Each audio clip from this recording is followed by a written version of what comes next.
கிறிஸ்துவுக்குள் மிகவும் பிரியமான சகோதர சகோதரிகளே, இயேசு கிறிஸ்துவின் நாமத்தினாலே உங்கள் யாவருக்கும் எனது அன்பின் நல்வாழ்த்துதலையும் வணக்கத்தையும் தெரிவித்துக் கொள்கிறேன்.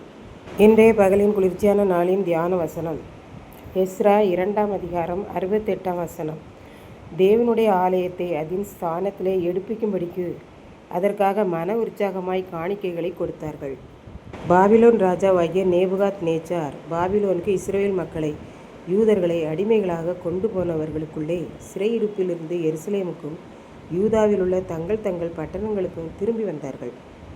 70 வருட அடிமைத்தனத்திலிருந்து ஆண்டவர் அவர்களை மீட்டு மறுபடியுமாய் எருசலேமுக்கு கொண்டு வந்தார்.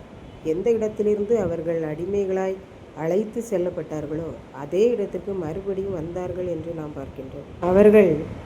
அவர்களுடைய சக்திக்கு தக்கதாய் திருப்பணி பொக்கிஷத்திற்கு 61,000 தங்க காசையும் 5,000 ராத்தல் வெள்ளியையும் 100 ஆசாரிய வஸ்திரங்களையும் கொடுத்தார்கள்.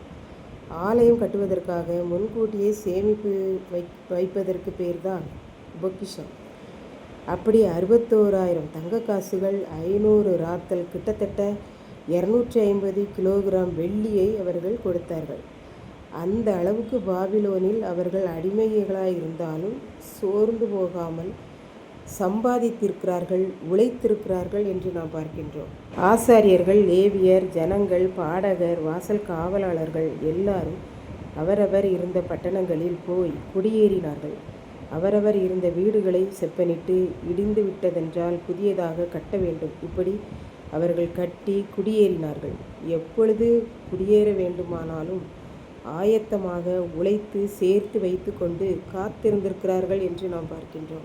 வம்சங்களின் தலைவர்களில் சிலர் எருசலேமில் உள்ள ஆலயத்திற்கு வந்தபோது தேவனுடைய ஆலயத்தை அதே இடத்தில் அதே ஸ்தானத்தில் எடுப்பிக்கும்படியாக அதற்கென்று மன உற்சாகமாய் காணிக்கைகளை அள்ளி கொடுத்தார்கள்.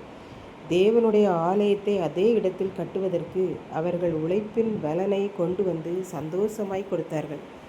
ஆலயத்தை அதே இடத்தில் கட்டுவதுதான் யூதர்களின் நோக்கமாக இருந்தது. ஆண்டவரும் அதை வாய்க்க செய்தார் என்று நாம் கற்றுக்கொள்கிறோம். இப்படித்தான் ஒருவர் ஒரு கல்லூரியில் வேலை செய்தார். மாணவர்கள் எல்லாரும் வாலிபர்களாக இருப்பதினால் அவர்களோடு அந்த ஆசிரியரும் ஜாலியாகவும் பேசுவார். அந்த ஜாலியிலும் மாணவர்கள் மனதை தொடும்படியான முடிவும் இருக்கும். ஆகவே எல்லா மாணவர்களுக்கும் அவரை மிகவும் பிடிக்கும். எல்லா மாணவர்களும் அவரை அன்போடு ஐயா என்றுதான் அழைப்பார்கள். இதை கல்லூரி முதல்வர் கேட்டு பார்த்து பொறாமைப்பட்டார்.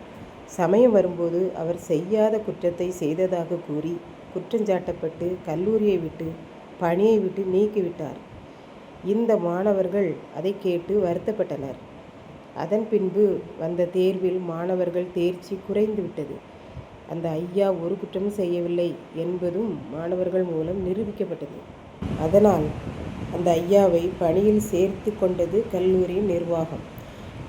அவருக்கும் மாணவர்களுக்கும் இருந்த மகிழ்ச்சிக்கு அளவே இல்லை. அவர் சொன்னார், நான் அனுதினமும் ஜெபித்து கொண்டே இருந்தேன். நான் எந்த இடத்தில் அவமானப்பட்டேனோ, எந்த பணியிலிருந்து அநியாயமாக நீக்கப்பட்டேனோ அதே இடத்தில் அதே பணியில் என் ஆண்டவர் என்னை கொண்டு போய் வந்துவிட்டார். மறுபடியும் என்னை அதே ஸ்தானத்தில் தூக்கி நிறுத்தினார் என்று கூறினார்.